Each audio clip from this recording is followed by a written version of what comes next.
I stood there drenched in wine, while my husband's mistress laughed in my face at a family party. Everyone joined in, even my mother-in-law. My husband? He just watched. But then my father-in-law stood up, and what he revealed next made every single person in that room regret their cruelty. Before I tell you what happened, hit that like button because this story will show you that silence isn't weakness, it's strategy. Subscribe so you never miss stories about real justice. Trust me, you'll want to see how this ends. My name is Ariana, and 3 years ago I thought I was living a fairy tale. I met Cameron at a charity fundraiser where I was volunteering after a long shift at the hospital. I was a pediatric nurse back then, working night shifts to help sick children fight their battles. Cameron walked up to me that evening, all charm and confidence, and told me I had the kindest eyes he'd ever seen. Within 6 months, we were married. Within a year, I was pregnant with our son, Ethan. Cameron convinced me to quit my job. He said he wanted to take care of me, that I deserved to rest, to enjoy life, to focus on being a mother. He painted this picture of a perfect life where I wouldn't have to worry about anything. And honestly, I believed him. I believed every word. We lived in this gorgeous mansion with a garden that looked like something out of a magazine. Cameron drove expensive cars, wore designer suits, and talked about his real estate empire like he'd built it with his own 2 hands. Everyone envied us. Everyone thought we were the perfect couple. But 6 months ago, everything changed. Cameron became distant, cold. He was always on his phone, always hiding the screen when I walked into the room. He took calls at midnight and claimed they were important business matters. I started finding things, hotel receipts in his jacket pockets, text messages from someone saved as just N with heart emojis. There were photos of them together at fancy restaurants I'd never been to. My gut told me what my heart didn't want to accept. My husband was having an affair. When I finally confronted him, he didn't even try to deny it. He just looked at me with this blank expression and said, "Natalie makes me feel alive again. You've become boring since Ethan was born. All you do is talk about diapers and cartoon shows. She understands my ambitions." Those words cut deeper than any knife ever could. I begged him to end it, to think about our son, to remember the vows we made. But he refused. He said he'd do what he wanted, but he wouldn't divorce me because of how it would look. So there I was, trapped in a marriage with a man who didn't love me but wouldn't let me go. Then came the invitation to William's 75th birthday party. William is Cameron's father, and this was going to be huge. The entire family, business associates, friends, at least 60 people gathering at the family estate, this sprawling property with perfectly manicured gardens and fountains that looked like they belonged in a palace. I didn't want to go. The thought of pretending to be happy while my marriage crumbled made me sick. But I had to protect Ethan from seeing any family drama, so I put on a brave face and decided to attend. What I didn't know was that Cameron had invited her, Natalie, his mistress, to his father's birthday party. I arrived wearing a simple cream-colored dress, nothing fancy, just comfortable and appropriate. I was holding Ethan's hand, trying to smile and greet family members when I saw her walk in. Natalie entered that party like she owned the place, wearing this stunning silver gown that probably cost more than my car, with diamonds dripping from her neck and ears. My heart stopped. I looked at Cameron in disbelief, but he just avoided my eyes. He actually brought his mistress to a family event and introduced her as his senior business partner. Margaret, my mother-in-law, had never liked me. She thought Cameron should have married someone from their social circle, a lawyer's daughter or a politician's niece. To her, I was just a nurse, someone beneath their status. She barely acknowledged Ethan, her own grandson. But when she met Natalie, her entire face lit up. She embraced Natalie like a long-lost daughter and gushed about how brilliant and sophisticated she was. Margaret barely glanced at me that entire evening. The bullying started subtly. Natalie positioned herself near me and made little comments that seemed innocent to others but cut deep. "Oh, Ariana, that dress is so comfortable. I love how you don't try too hard." Margaret laughed and added, "Ariana prefers simple things." Cameron stood right there, hearing everything, and said absolutely nothing. Then Natalie asked me in front of a group of people, "So what do you do all day, Ariana?" "Oh, right, you stay home. That must be nice." I couldn't imagine not having career ambitions. Margaret chimed in. "Well, some women are just natural homemakers." The group laughed uncomfortably, and I felt my face burn with humiliation. During cocktail hour on the terrace, things got worse. Natalie loudly discussed business with Cameron, making sure everyone could hear. "Remember our trip to Paris last month? That deal was incredible." My stomach dropped. They went to Paris together. Margaret gushed about how wonderful it was that Cameron had someone who understood his work, then looked directly at me and said, "Not everyone can keep up with ambitious men." Then came the moment that changed everything. Guests had gathered near the fountain, and I stood alone while Cameron and Natalie talked and laughed together. Natalie walked up to me holding a full glass of red wine. She leaned in close and whispered, "You know, Ariana, Cameron told me something interesting. He said marrying you was his biggest mistake." My eyes filled with tears, and then, with everyone watching, she threw the entire glass of wine directly at me. The cold liquid hit my face, soaked my hair, drenched my dress. Red wine dripped down my neck and stained the cream fabric. The terrace went completely silent. Natalie gasped dramatically, "Oh my God, I'm so sorry." But her eyes were smiling. She wasn't sorry at all. And then the worst part, people started laughing. Margaret laughed the loudest, saying, "Well, at least red is better than cream." Cameron's siblings chuckled nervously. Some guests tried to hide their smirks. And Cameron? He just stood there, frozen, doing absolutely nothing to defend me. Little Ethan started crying because he was scared. I was shaking, dripping, completely humiliated in front of 60 people. I wanted to disappear. I wanted to run. But then, through my tears, I saw William. He'd been sitting quietly in his chair near the fountain all evening, just watching everything unfold. Our eyes met, and his face looked like it was carved from stone. Slowly, he stood up. And when he did, the laughing stopped immediately. William's voice cut through the silence like a blade. "Enough!"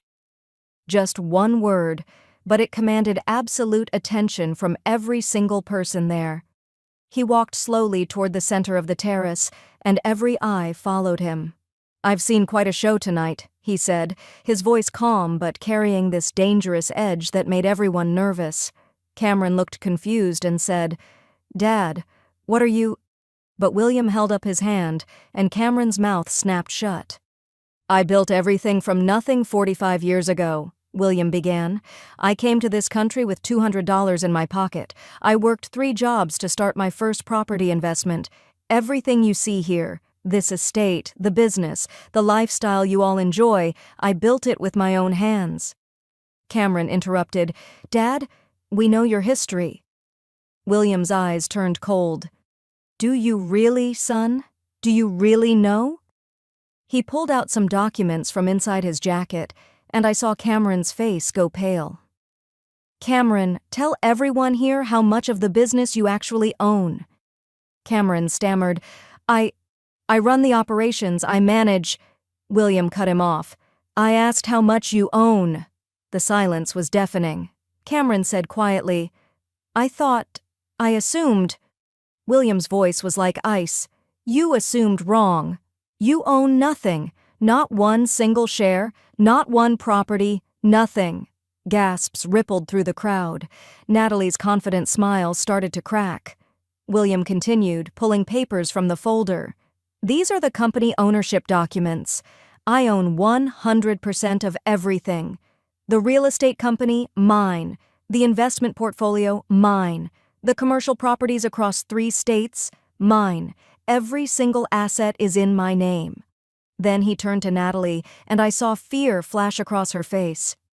"This mansion you think Cameron provides? I own it. It's in my name. The cars Cameron drives, leased through my accounts. The country club membership, my corporate account. His credit cards, connected to my banking. Every dollar he spends comes from my approval. He has nothing without me." But William wasn't done. He pulled out another folder and looked directly at Natalie.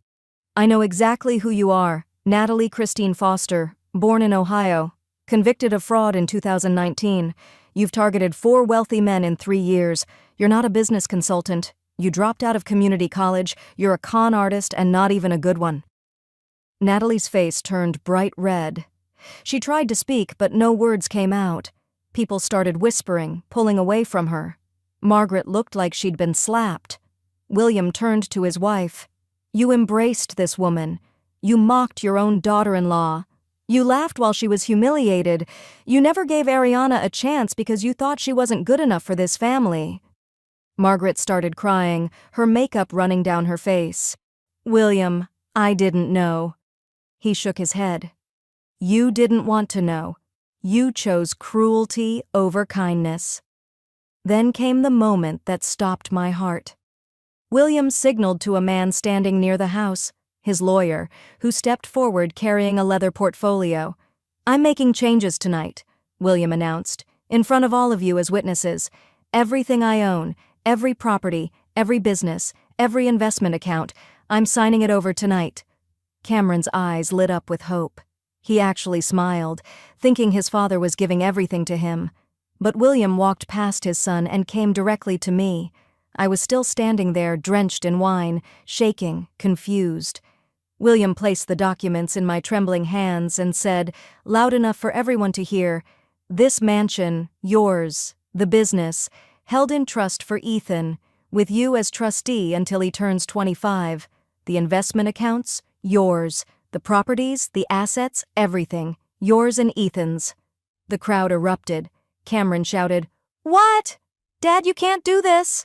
William turned to him with a look of such disappointment. "I absolutely can, and I am. 3 years ago, you brought home a woman who gave up her career to support you. Ariana worked night shifts, saving children's lives. She quit because you promised to provide for her. She gave you a beautiful son. She asked for nothing but love and respect.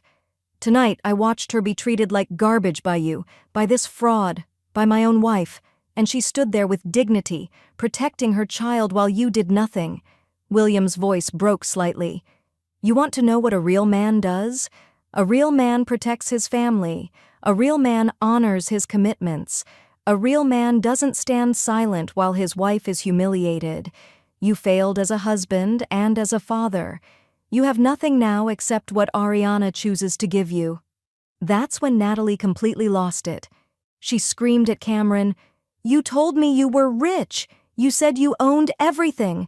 We were supposed to get married after you divorced her. You promised me the Paris apartment." Everyone stared as she revealed their entire plan. She grabbed her purse and ran out, screaming obscenities, her heels clicking frantically against the stone terrace. Cameron fell to his knees in front of his father, tears streaming down his face. "Dad, please, I'll change. I made a mistake." William's voice was ice. "Tell that to your wife, not to me." Cameron turned to me, and I just stood there, holding those papers, looking at this man I thought I knew. I said nothing. What could I possibly say? Margaret rushed over, sobbing, mascara everywhere. "Ariana, please forgive me. I was so wrong about you." I looked at her coldly. "You laughed when she threw wine on me. You mocked me in front of everyone. You never once held your grandson with real love." I walked away from her, taking Ethan's hand, and went inside to clean up. The party ended in chaos. Guests left quickly, whispering to each other. Cameron's siblings approached me with apologies. The police arrived later because William had already filed charges against Natalie for fraud and identity theft. Turns out she'd stolen over $50,000 from company accounts using fake credentials. Cameron had been too blind and stupid to notice. That night, I sat in the master bedroom, my bedroom now, with Ethan asleep beside me and documents spread across the bed. Everything was mine. The mansion, the business, the money, the power. Cameron was in a guest room, completely powerless. I held all the cards now. For weeks, Cameron begged. He wanted counseling, therapy, another chance. Margaret sent flowers every single day. But I made them all wait. I wanted them to feel what I felt. Powerless, uncertain, scared. After 1 month, I called a family meeting. Cameron, William, Margaret, and my lawyer were present.